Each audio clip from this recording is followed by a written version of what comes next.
you, like, a week ago, you were literally crying for it, telling us to go home. Now you're going to do it. No, when I put all that stuff in my car. Exactly. You don't read the book City of Stone? It's a good book. It's about actual events that happen here and how the politicians always run. The vending machines, the vending machines.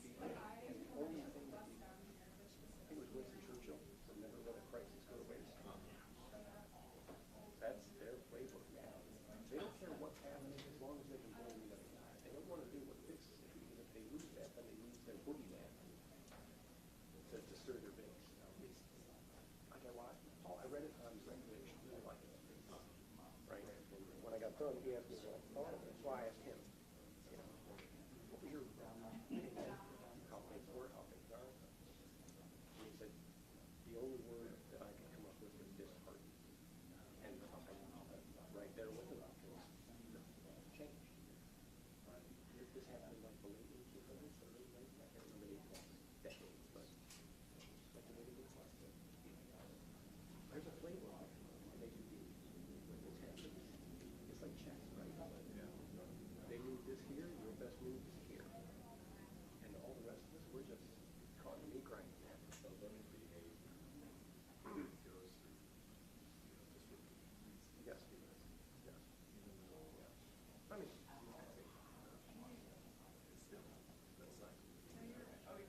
they never think they're going to get caught. And you tell them something to just, I have to. Why should you know that? I deserve it. There's a whole bunch of weird, I don't know. But, you know, if you go into the job, like I would get that shot. And you know what, I'm not going to say politics. When my constituents come, they want something, I'm going to win. But I told them to press hand. You don't play ball. You get something done, and you vote it out.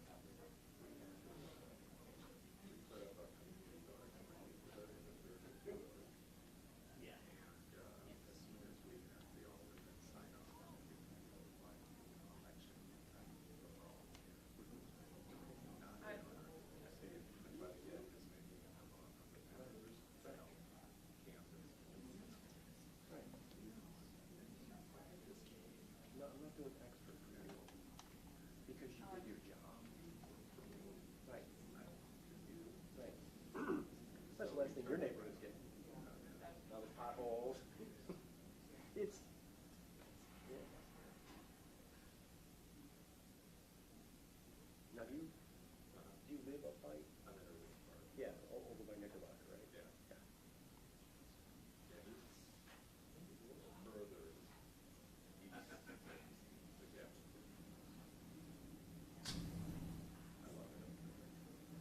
Yeah, so is he.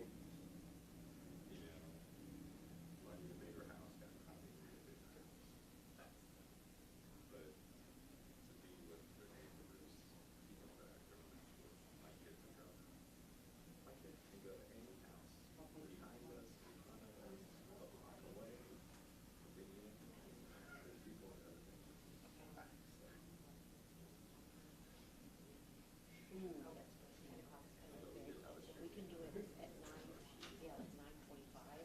That too is late. Yeah, but that's still really tight, but that should be, we should be that. Will you have him send me all these notes? Okay, thank you. I vaguely remember Dave talking about this.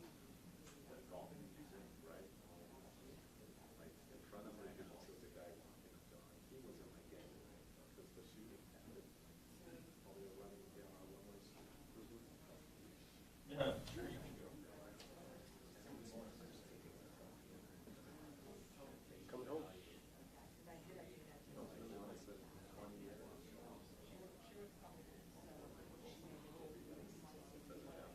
Yeah, right. So it sounds like this thing is not going in the place by the state. Hey guys, I just wanted to give you a heads up. We're going to be starting in about like 5 to 10 minutes. We're still waiting on some speakers because of the weather. As long as you're here, Craig, that's all that matters. Hey, Craig! Hey. Mr. Naperville has arrived.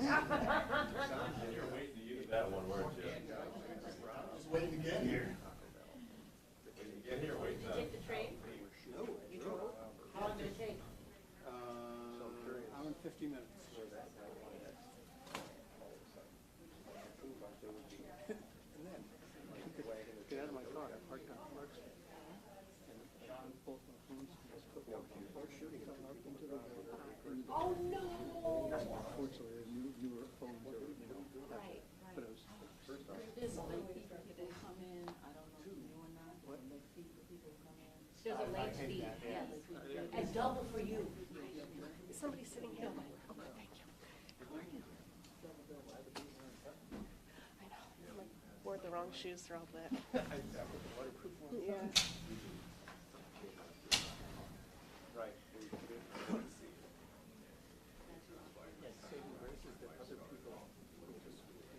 Well, I texted Jordan, I'm like, hey, I'm coming, but I'm like stuck in this stuff. This is the first time I've been on Lakeshore Drive in traffic. And she was like, okay. Not that they hold it for me, but I just wanted to be like, can you slow it down? They might only get $10 launch out their guitar, but to them, that's a couple grand. And to us, it's a new guitar and a busted window. Can you believe that? That's and did you look at that? I mean, we have the documents. It's not like it's a... Yeah.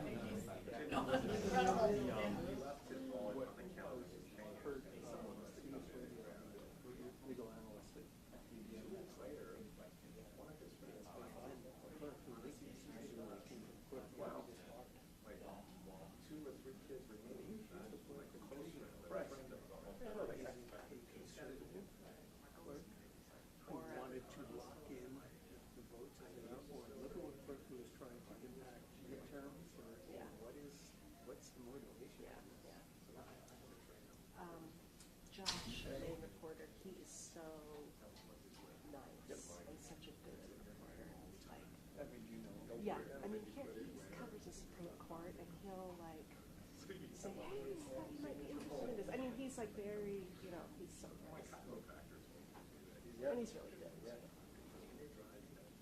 It was just like 2001, 2002. I had such back problems because I'm always sitting contact your sciatic. Yep, my sciatic nerve. Of course. And once I started that, about 3 weeks later, everything went away. It's like, oh my God, this is so much better. Yeah, I mean, I'd rather blow out pockets. And it would help if I didn't have like a Costanza wallet. You know?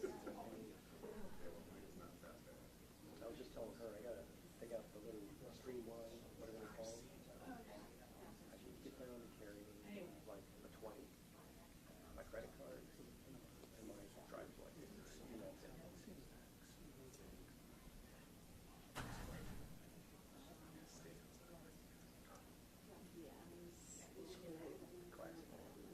But does he, how like cheerleader or just like, if you say, he'll say yes. Like, I think he's the one who's the biggest. She's very. Yeah, I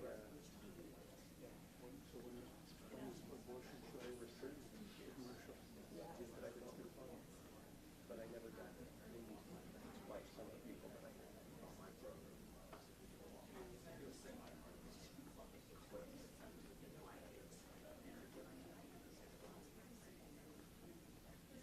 Yeah, the wallet, opposite day.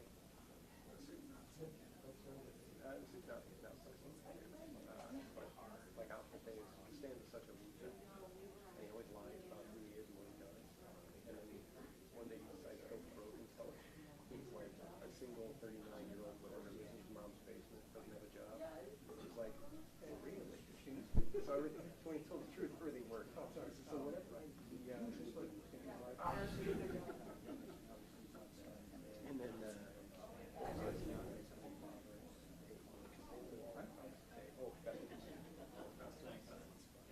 and then Jerry Seinfeld with I Want to Be a Pirate.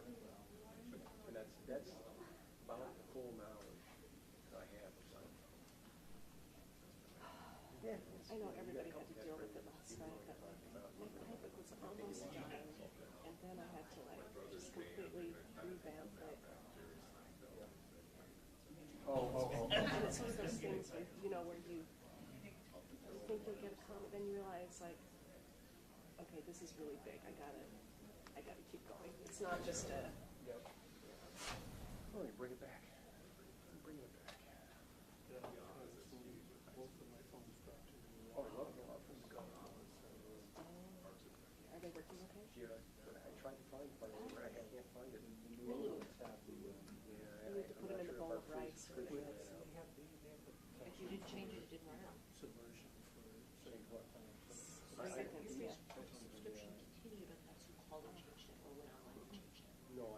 took the Disney tickets. I had a free subscription because I bought an LG TV that came with like a 90-day. You get Disney tickets and a free subscription to Hulu. Really? Yes, and Disney Plus and your I thought you could do either or. I just love a Disney ticket. Your tickets, yes, but not your main gate pass. Yeah, maybe that's a card. Yeah. Disney Plus free? Really? Is that what you just said, that we get Disney Plus? Disney Yeah, Plus, it's a benefit. ESPN, Hulu. No. That's a package. I thought we had to pick either the main gate pass or the package. Huh. Is that I interesting, have a Disney main benefit? gate. I don't know if it's changed, but currently in my life I have a main gate and I watch Hulu every day. Well, it's not like the Disney cops. It's not like the Disney cops are going to come take your main Right, gate I pass. just don't know if anything changed, but I know I'm not paying for Hulu or a main gate pass. Right, but you would have to find out by trying to enter the park. So I logged into the hub and it says tickets are active. Right, but we still get the paper tickets Right. on top of the main gate pass. So that then it says, click here to choose to use your main gate pass. So you might be right, that might be an option now, is to choose. But I never made a choice. Or after as a different deal than they bet. I doubt it. I wouldn't. They hate us. No, it's Disney, it's not us. No, we hate you, they don't. I didn't say that. Everybody hates us, Craig. I'm not in that week. But I appreciate your honesty, forthrightness. We only hate you when you don't focus and don't wipe out. Otherwise, we're good. Isn't that? Is that Never what mind. you understood, Craig? Was it main gate or? Craig does. He doesn't care about Hulu. Yeah, he's gonna buy Disney. His kids are too old for Disney. Ooh. I'm like thinking about the Netflix. I'm thinking of the Netflix. Entirely. I can choose that. That's like good. Yeah. Well, when you're programming the play that's. Huh?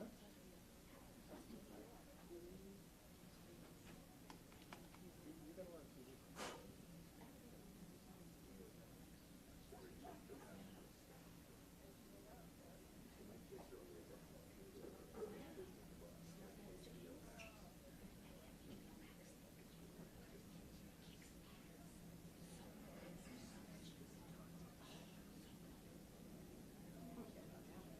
I have Prime. One of my wife's friends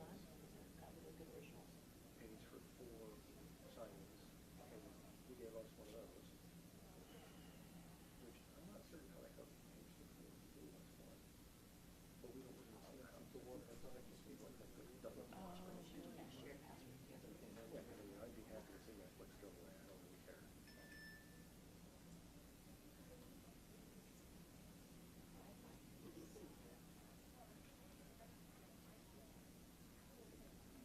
I wonder how long this building caves in on itself. I mean, I'm watching I'm watching all the shaking going on with my camera here.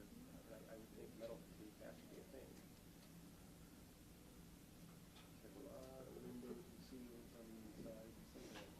Metal fatigue, that's what happened to the music industry in the late 80s. Yeah.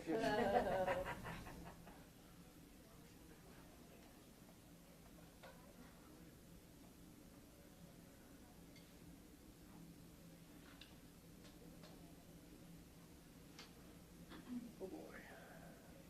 I am so glad that they agreed to edit.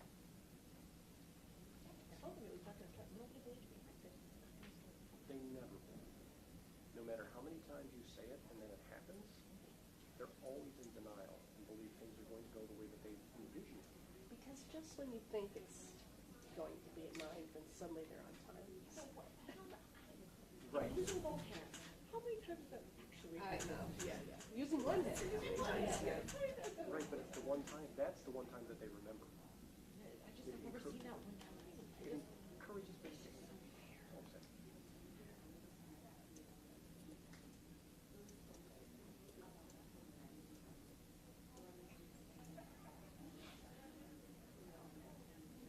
They're all back there having coffee and Crescent's laughing at us. They're probably driving through the rain like we So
I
feel free to walk in front here.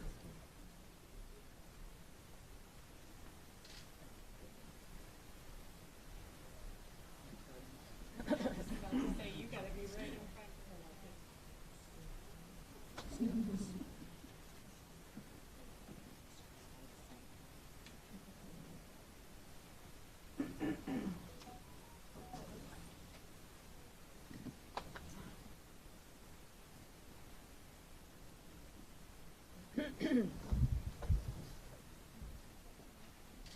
There's a little bit of room on the other side here. If you want to make some room, you can step over there if you like.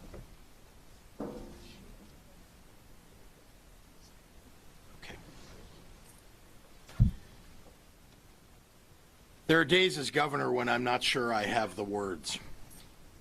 But I know that there are women out there right now and right here in this room who are terrified, and rightly so. First, let me be clear. No matter what atrocious opinion the Supreme Court officially rolls out this summer in regards to Roe v. Wade, abortion is safe and legal in Illinois. That's because the women legislators standing here with me today had the courage and the foresight to lead the passage of laws protecting the right to choose. These women and the many men who are their allies saw what was happening in Texas and in Missouri and in Mississippi, and declared that Illinois would be a safe haven for reproductive rights. As long as I'm governor of Illinois, and as long as we have a pro-choice legislature, abortion will be legal in this state. A decision to overturn Roe v. Wade does not mean that abortions will stop happening. It just means that in half of the states where their governors and legislatures have declared war on reproductive rights, women will be forced into dangerous and sometimes deadly situations. And as with everything, the burden will fall disproportionately on the most marginalized women, those who are poor or black or brown. They will bear the highest cost of this decision. The implications of reversing Roe are terrifying.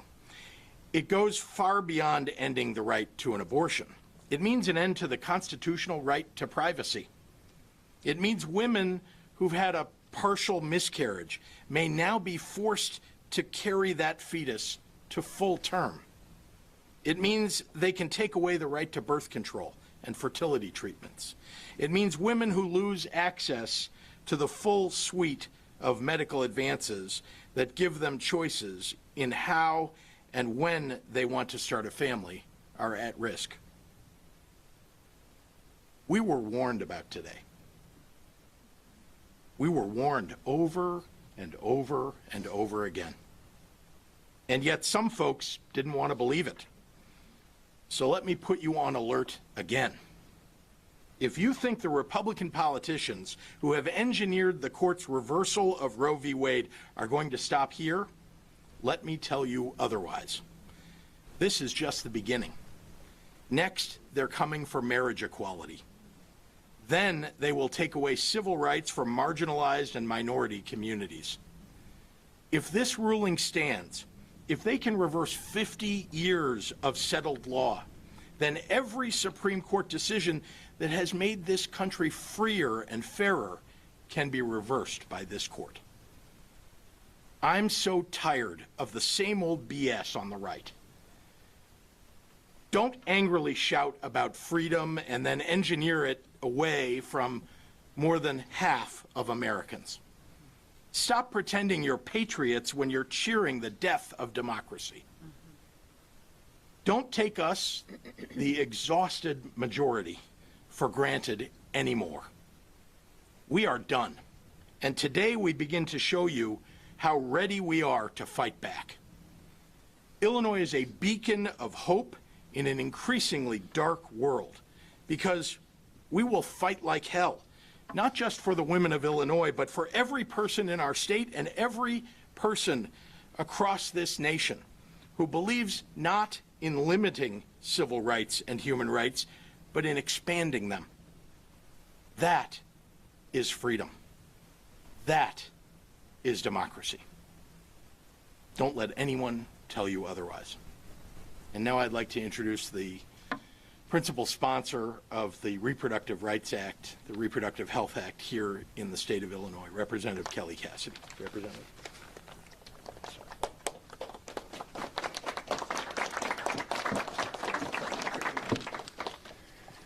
I spent a lot of time in the summer of 2019 saying what a difference a governor makes, and that remains true to this day. Thank you, Governor Pritzker, for your partnership. We were warned. We did know this day was coming.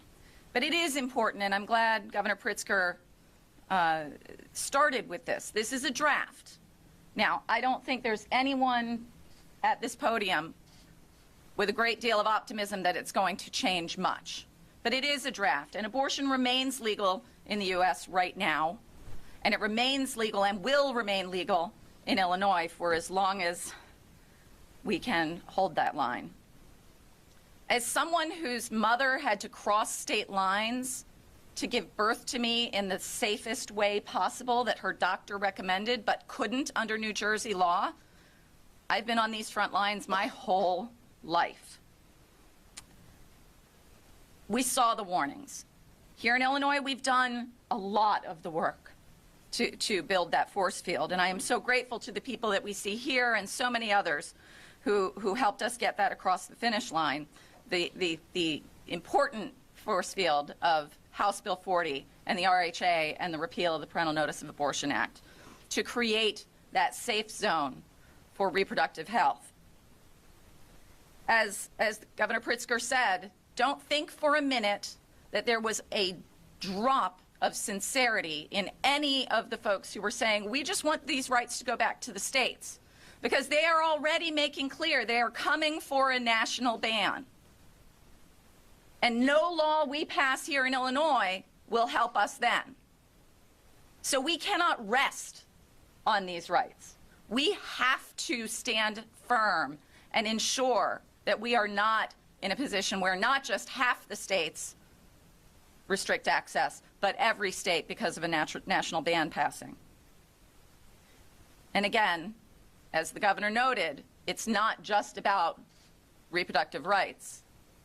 Every single right that we have that is based on the right of privacy, the foundation of the Roe decision, is at risk. They've telegraphed that in the decision, naming decisions on birth control and interracial marriage and marriage equality. They've given us their roadmap. I feel like my life and my family's life is teetering at the top of a Jenga tower that we're watching crash in real time. My marriage, my children's relationship with their other mother, my right to bodily autonomy is all in the crosshairs. So our responsibility, and I challenge each and every one of you to get as creative as we can, is to think about what else our force field needs. What else do the women and pregnant people coming from other states that restrict abortion need when they come to us? We've got a bill sitting in the Senate to protect healthcare workers from adverse actions from other states. Are we going to look to ways to ensure that the parents in Alabama or Texas who want to access gender-affirming care for their trans kid know that they're welcome here, that we've got their backs, that we're going to protect the providers who are providing that care as well? The exhausted majority, indeed. I'm tired, but I'm not done, and I know nobody in this room is done, and I couldn't be more proud to stand with these amazing warriors for justice. Next, I'll bring up my colleague, Representative Sonia Harper.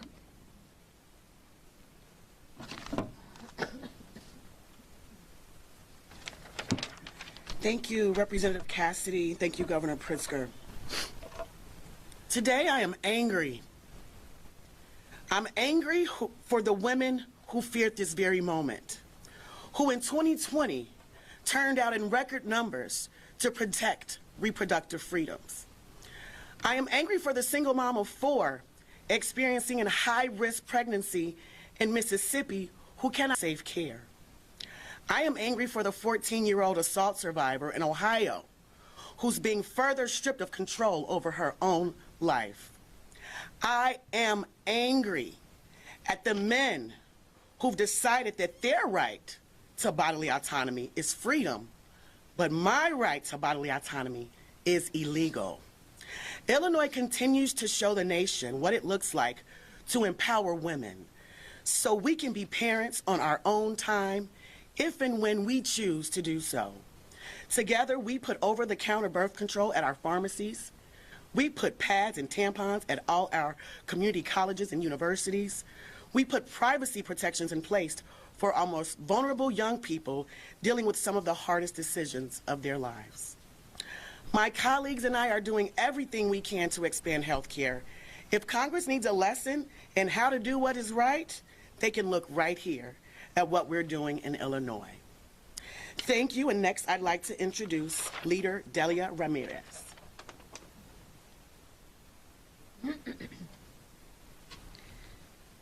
Thank you, Representative Harper.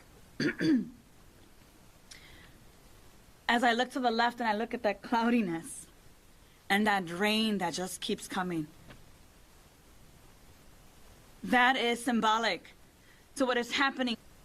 That is symbolic to what is happening to all of us across America in this moment as we weep, as we're enraged by this moment. And I join my voice to that of the millions of people across our country mourning a dark day in our nation's history. The governor said it. We've warned that this day would come. And although it is not final, it is a reflection of what will happen in the next few weeks, in the next 2 months. The leaked draft Supreme Court decision is appalling, it's unacceptable, and is an attack on reproductive rights for all Americans. I mourn with the young people who may grow up in a country where our laws tell them that they have no autonomy over their bodies. I join the Black and Latino communities who are already disproportionately impacted by lack of access to health care, who will now be targeted, who will be criminalized by anti-choice laws that deny them the reproductive care they need. I think about our immigrant communities who are already living in the shadows, who are already experiencing the worst working conditions in the entire country, who have to quietly deal with so much and what it means to these women, to these transgendered women, and to our non-binary people who in this moment don't know what to do. But I am relieved. I'm relieved that in Illinois, these women and these allies and our governor and our leaders took a stand with the leadership of Representative Cassidy and the leadership of senators like Heather Steins. I'm relieved that here it is still legal, and that's why we fought so hard for this 3 pieces of legislation. We took Republican threats seriously, and we are proactive anticipating the draft decision that we are witnessing today. Because of our work, Illinois is a safe place for reproductive health care. But that will unfortunately not be the case throughout the country if this decision is finalized. Republicans are attempting to undo decades of progress on reproductive rights, and we just can't let them. Now more than ever, all of us must organize. We must organize from one corner of the country to the other corner of the country. And we must know that Illinois will continue to lead to protect us all. En esta mañana, mi voz con millones de personas a través de Estados Unidos, lamento lo oscuro de esta historia. La decisión de la Corte Suprema contenida en el borrador filtrador a los medios de prensa ayer es un ataque a los derechos reproductivos de todos nosotros, pero particularmente de las comunidades de color que allá han estado sufriendo tanto. Lamento con los jóvenes que quizás crecerán en un país donde las leyes no le protegen y no le dejan hacer lo que ellos tienen que hacer con su propio cuerpo. Me uno con las comunidades latinas, afroamericanas y a todos ellos que todavía en este momento no tienen acceso en Texas y en otras partes de este país y tienen miedo a qué va a pasar con ellos. Y me paro firme con ellos y con todos mis colegas aquí a decir que aquí en el estado de Illinois estamos contigo. Aquí en el estado de Illinois estamos peleando para asegurarnos que tú todavía tengas los derechos que necesitas y si tienes que ir a una clínica para un aborto, estamos contigo y las oficinas estarán abiertas para estar contigo. Ahora más que nunca nos organizamos y estamos juntos, porque en la unidad viene la fuerza. Y solamente juntos podremos salir adelante y asegurarnos que más de nosotros estemos en posiciones de liderazgo para protegernos a todos. With that said, I'd like to introduce to you a leader, a true partner, a true ally with women, with transgendered women, with non-binary people in fighting like hell for our reproductive rights. And that is our speaker, Chris Welch.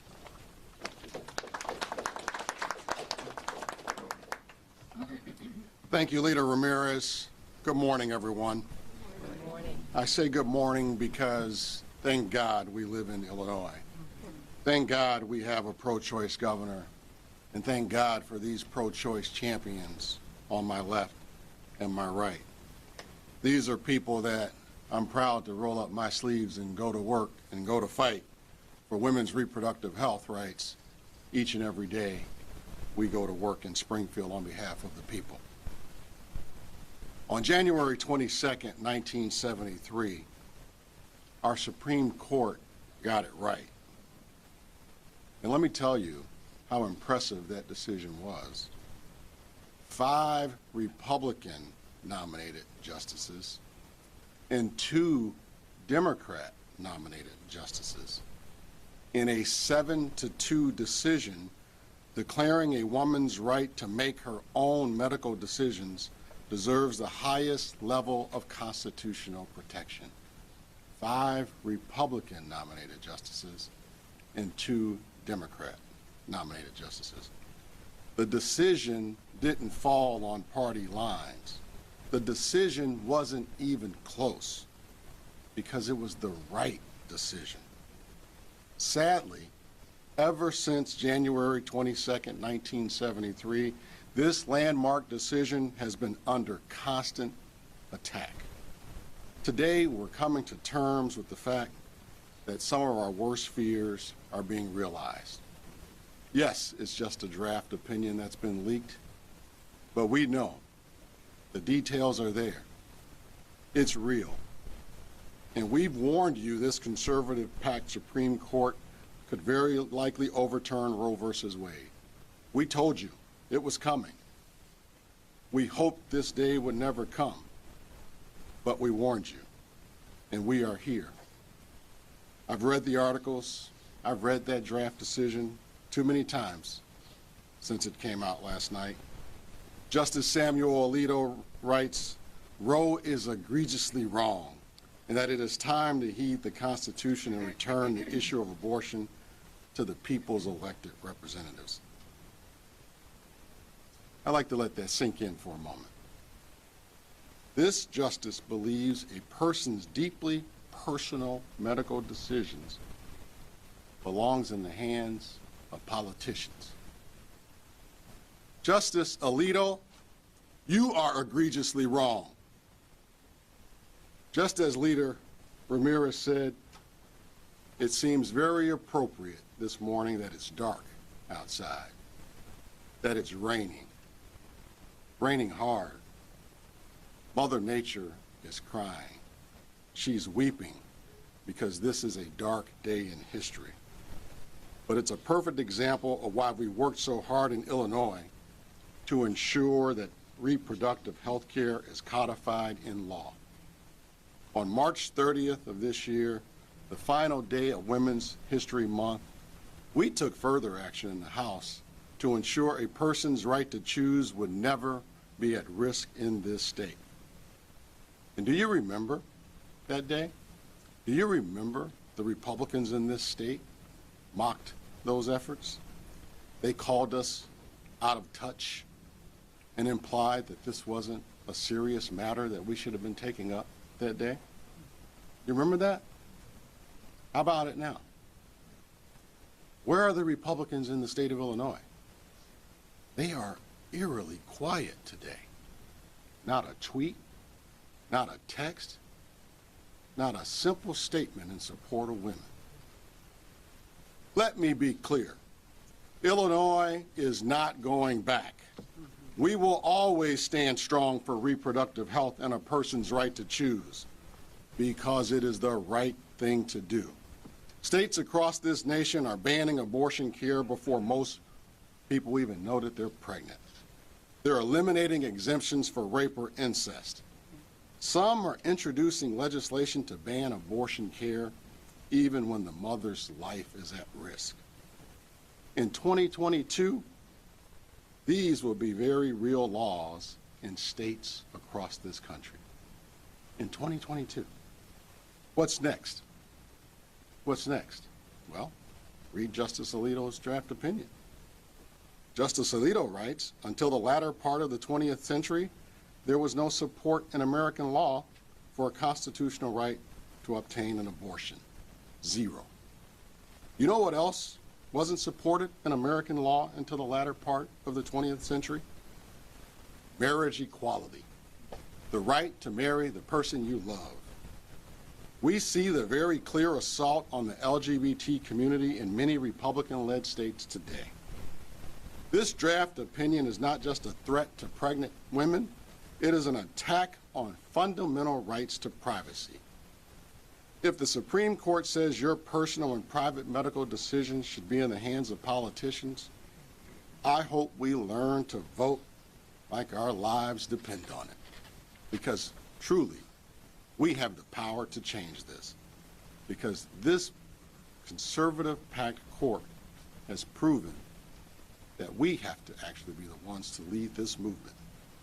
It's a dark day today, but the sun will shine again. Because we will march. Because we will vote. We will vote at the ballot box. We will vote with our pocketbooks. And I'm saying if you live in one of these Republican-led states that's taken away a woman's right to choose, vote with your pocketbook. Let's make sure they hear us loud and clear. I am proud to introduce a real champion on this issue, a woman who I have proudly learned from and has stood right there with women every step of the way. Please welcome Senator Melinda Bush.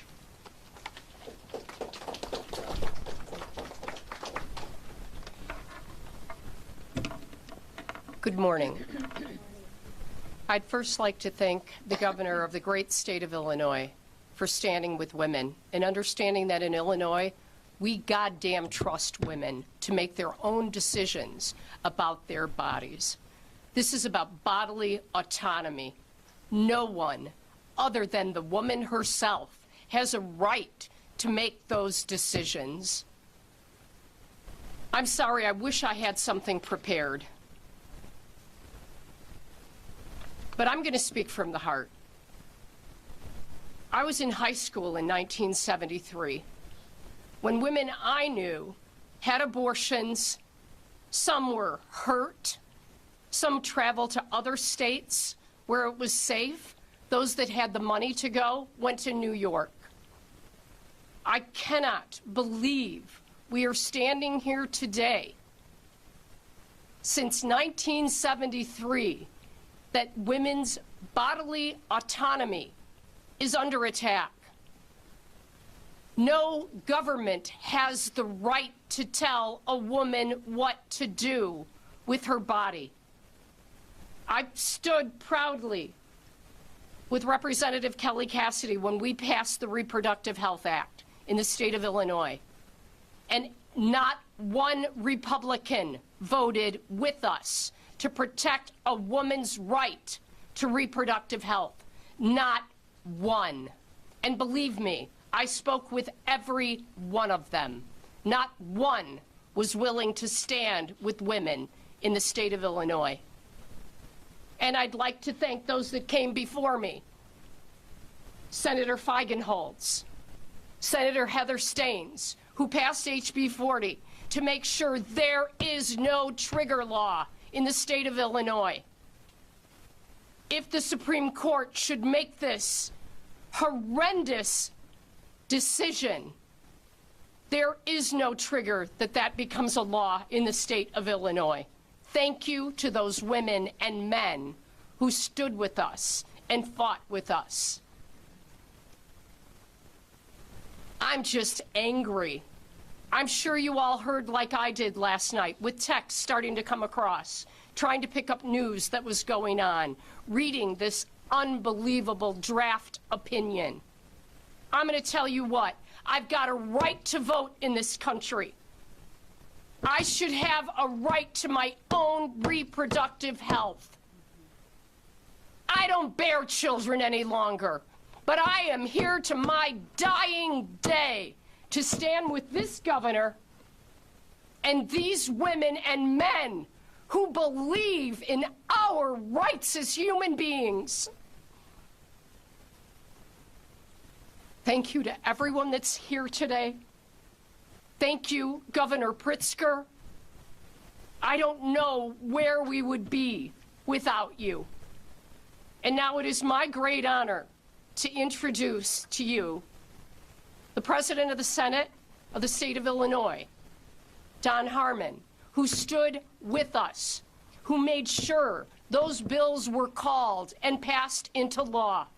I am so, so grateful to you, as are all of the citizens of the state of Illinois. President Don Harmon.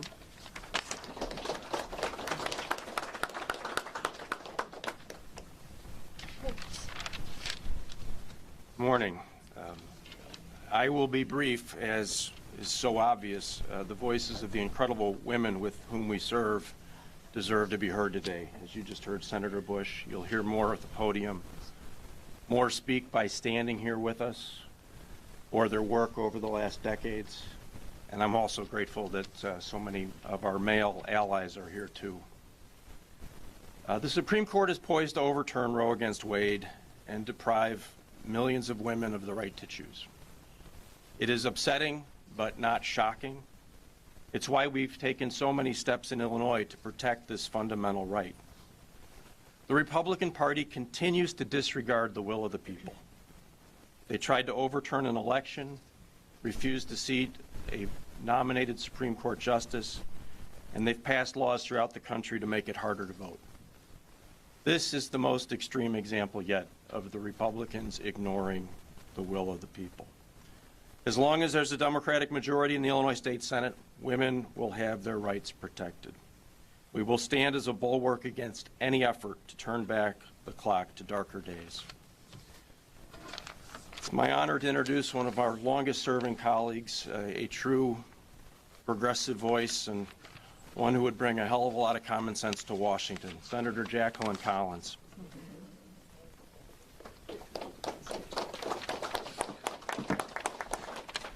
Good morning.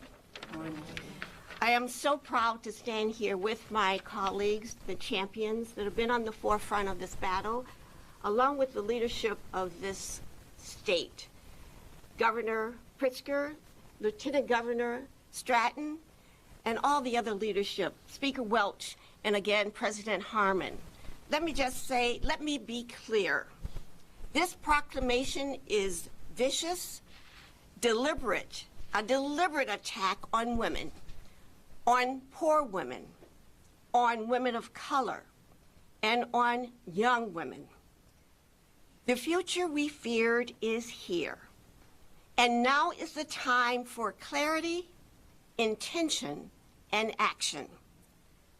The highest court in the land is saying to women, you have no power. The highest court in this land is saying to women, you have no value. The highest court in this land is wrong, and we here in Illinois will stand for equity. We here in Illinois will always protect the reproductive freedoms of Illinoisans. Today, that is not enough. In 2019, more than 7,000 non-residents came to our state to obtain legal, safe abortions, more than 2 times the number of women who sought refuge in 2014. We need more than just in-state protections. We must speak to the women of our nation sitting at home right now, paralyzed by pure terror.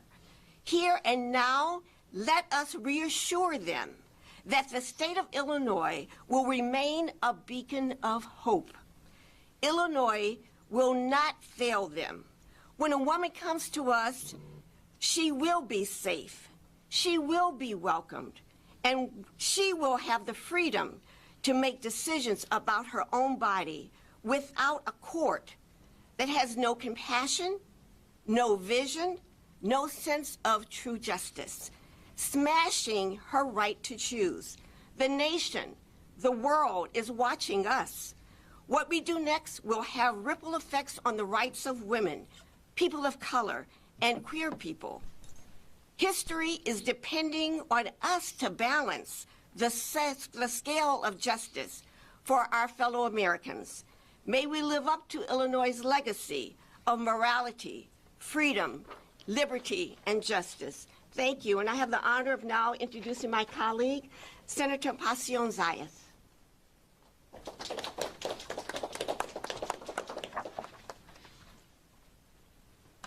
Devastated, speechless, shocked, appalled, stunned, incensed, scared. Those are some of the words that passed through the minds as the chilling news broke last night about a draft opinion to overturn the precedent of self-determination for generations of women and people assigned female at birth. Reproductive rights and bodily autonomy are the most basic, fundamental human rights. This is not a drill. This is not a test, nor a dress rehearsal. We have seen this many times before with the assault on Black lives, on immigrant rights, on LGBTQ rights, on disability rights, on Native Americans, on Latinos. This moment is the rally cry and a defining time that draws a line in history. Should the leaked draft be the final opinion, we have a mandate. We have a mandate to demonstrate relentlessly at every corner of federal government and lock arms with our sisters and our siblings to deliver the codification of Roe versus Wade and to end the filibuster. It's up to us to do the organizing work and apply the pressure because our lives are literally on the line. We have the responsibility locally to coordinate life-saving mutual aid that includes abortion funds, transportation, and enacts radical hospitality for anyone living and traveling to Illinois who needs access to a safe abortion.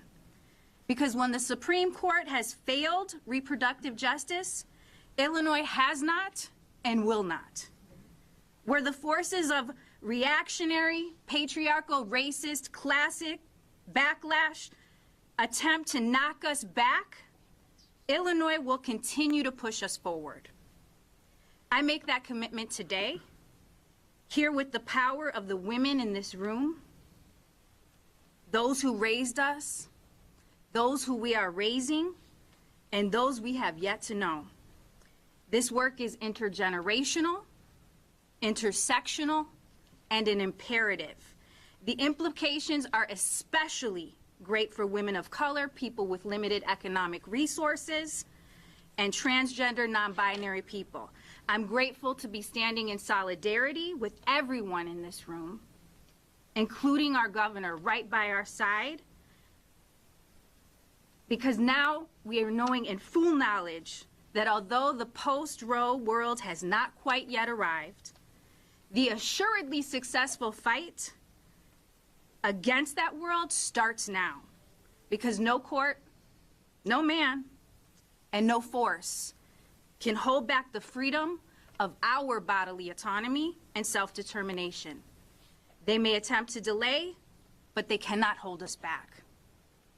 And one of the most powerful advocates of this work, I have the honor of introducing Lieutenant Governor Juliana Stratton.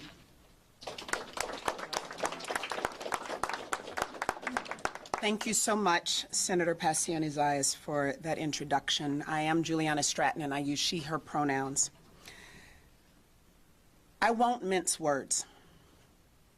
I'm angry that we must stand here today. I'm angry because the basic premise that women are people, people with hopes, with dreams, with rights, can still be treated as a matter of debate. I'm angry that the conversation that I had to have with my adult daughters last night was about how anyone could dare try to tell them what they can or cannot do with their own bodies. A constitutional right afforded to their mother, but is threatened to not be so for their generation. Think about that. I'm angry because the very moment women were gained the right to an abortion, Republicans have fought tooth and nail to not only overturn Roe v. Wade, but to take away the very freedom of choice. And you have to ask yourself, to what end?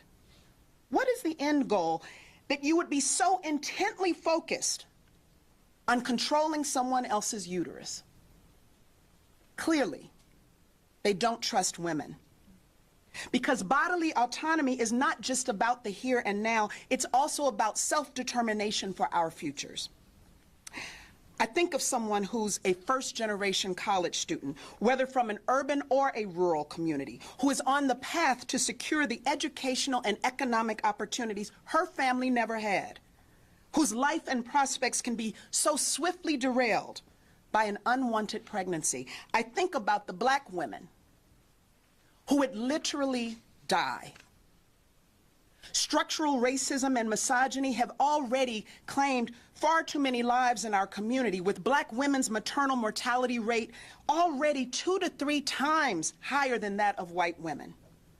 In fact, one study projects that without access to safe legal abortions, that number will increase by over 30%. And I think about access to contraception. I think about marriage equality and trans rights and voting rights and all the other rights that are at stake and far more tenuous if Roe v. Wade is overturned. Let me make this clear. This is not about the sanctity of life. This is about dictating who gets to choose what their life looks like and what their quality of life should be. If Roe v. Wade is overturned, it will only be the beginning of a dark reality where states across this nation will try to see just how far back they can push the clock and how many rights they can strip away. I'm angry, but I am not surprised. Advocates and activists and women in particular have been sounding this alarm for years. Some said they were overreacting. Or, as so often is the case, women were ignored or talked over, or shushed. But in Illinois, we listened. We listened to the voices of women. And that's why we fought to protect bodily autonomy, so that no matter what is facing the rest of the nation, it's guaranteed that Illinois is a safe place where your voices and your experiences matter. A place where we trust women, full stop. As of now, every person in America, cis, trans, or non-binary, still has the right to an abortion, but it pains me to say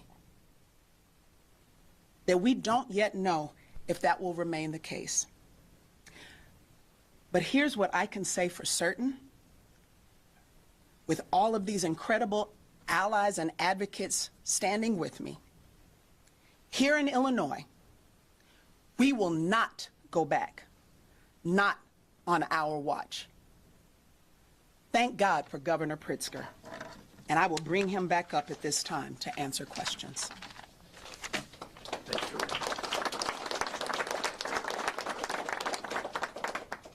Governor, to be blunt, what are you going to do about it? What more needs to be done here? What more can you do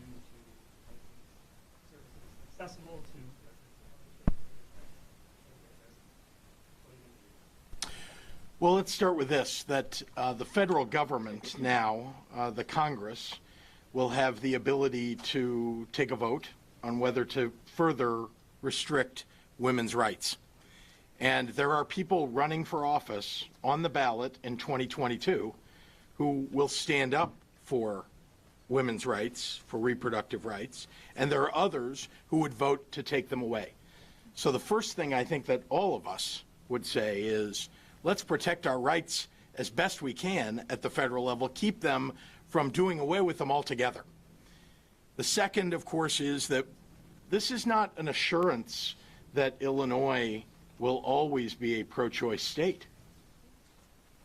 If the wrong people are elected to office, if people who are against women's rights get elected to office, if the legislature turns Republican or the governorship turns Republican, we will end up being an anti-choice state. It's almost hard to believe because we have made progress year after year after year in this state. HB 40, the Reproductive Health Act, making sure that we're keeping our young people safe with the ability when they are raped to get an abortion if they need that without the consent of their parent. We have work to do. We have to make sure that people get elected who stand up for women's rights and particularly for women's reproductive rights. Governor, can I read you part of a statement from one of your opponents on the Republican side, State Senator Darren Bailey, and it is a longer statement, so I'll just give you a little bit of it. We live in a state where Democrats hold a supermajority in both chambers, but our laws are too extreme. As governor, my focus will be restoring parental notification, ending taxpayer-funded abortion, and prioritizing and ensuring viable options that save lives and support women and families before, during, and after pregnancy. Darren Bailey wants to take away a woman's right to choose. Let's be clear. Darren Bailey is opposed to women's rights. That's right. That is what that statement says. You can couch it in whatever words you want. That is what he is saying. Fighting at the federal level, but what are some other things that I know are kind of happening for so long, and the federal level could possibly the last standing act? Is there anything else that you can do in terms of transportation or something else? There is, and I'll turn it over to the representative. I'm sorry. Sorry, Governor. We do have a lot of great stuff in place, but there are more things we can do. I mentioned Representative Hirschauer's bill that we passed right at the end of session that provides protections for healthcare professionals who perform both here and in other states to protect them from adverse action from states that have restrictions and penalties for providers. There are also ways that we can make our state more welcoming to folks who are coming here for sanctuary. So, in theory, like, hey, Alabama family, you're a teacher. We could make it easier for you to transfer your license and become an Illinoisan. We can provide protections for the various providers beyond just the healthcare providers. So there are things that we can do. We can ensure that there are resources available for patients who maybe used their last penny to get here from Texas. Can we make coverage available? Things like that. And it's why I threw down the challenge of creativity. We have to think about what these patients and families are coming here in need of and ensure that as a state, we are setting the table. Governor, have you been in contact with other Midwest states, governors, and leadership about what can be done with other states that maybe don't have the legislation that Illinois has? Not yet, but I have a call in actually this morning to another governor. I'll let you know if I connect and, if there are any discussions worth sharing. But suffice to say that there are a lot of, particularly Midwestern states, where their rights will be taken away because of this decision. We have protected women in Illinois by taking away the language that would revert Illinois to being an anti-choice state. That's not the case in some other states. Governor, obviously, you're a person who has a lot of means. What can you do personally on a national level to address this issue? And do you plan to put more money behind organizations that are going to be pushing legislation in Congress or assisting Well, this is part of what we can do.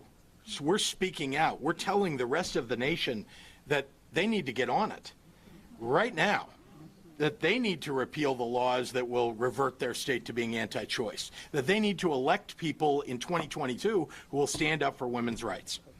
That's the most important thing we can do right now, is make sure that people get elected that are standing up for women. Governor, prior to yesterday's draft coming out, crime was shaping up to be the issue in where's the governor. How does this change the landscape? And how do you see this as impacting efforts to get out the vote, and what can be done? What do you anticipate is going to be done on both sides? Yeah. Look, crime is still an important issue to people all across Illinois and all across the nation. Does this become the primary issue now? Well, what I can tell you is that you are going to see marches. You are going to see activism like you haven't seen for quite some time. Think January 17th, January 20th of 2017. Think January 21st of 2017, the Women's March. That was an amazing sight. I think all of us who marched, all of us who care about women's rights, are going to be out there marching, speaking out, making sure that the Supreme Court, as well as the Congress, and voters all across this nation know how we feel. Last question. Can I just have a clarification on the parental notification? There Yes. are polls that show 75%. I'm sure there are other polls that show something else, but there are those who are opposed to the parental notification changes that were made. Do you support taking away parental notification? I did, and I signed the bill because this is about protecting, in particular, the most vulnerable young people. That's what it's about. It's not about your child or my child. It's about the children who live in homes where they are not safe. It's about children who are unprotected out there, who need refuge and cannot rely upon a parent to give them permission. And it is extraordinarily important that we remember that this day is about women's rights. This day is about reproductive rights in general. Every right that we have had for 50 years in this country for the women who stand here and women all across this nation, all of it is at stake now. You heard about, it's not just that they're taking away reproductive rights, it's that this is a slope that they are headed down that is going to take away all of the rights that were granted as a result of the right to privacy. It's a constitutional right to privacy determined by the court 50 years ago and reinforced along the way. And now they're taking it away. I believe there was a waiver for abuse, those who were abused. I think there is this disagreement with those. You need a parental notification if you're getting a tonsillectomy, but you don't have to. You're missing the forest through the trees here. Think about this. Everything that virtually everybody in this room, and I'm older than most people in this room, but for 50 of my 57 years, this has been a constitutional right. I understand, but this is all part of a set of rights that are being taken away. That's what this is about. I've been marching for women's rights, for reproductive freedom, literally since my mother took me marching in the 70s for it. This is something I've taken for granted, that it was a right. There have been fights along the way to expand those rights, to protect women. But we have always expanded it. We have always made sure that those rights are protected. Now here we have a Supreme Court where a seat on the Supreme Court was stolen. And now they are taking away women's rights based upon an unelected majority that includes a seat that was stolen. Governor, are you committed to investing more money from your political capital to support Democrats across the state and maybe even fight races, whether they're at the state level or congressional level? Are you going to see an influx of money from you in swing places? I've been doing it my whole adult life. I'm not going to stop now. Of course. And I mean, I want to do everything that I can do. It is my voice, though, that I think that makes the biggest difference. That is what is important, and it is standing together with all of these folks. So thank you.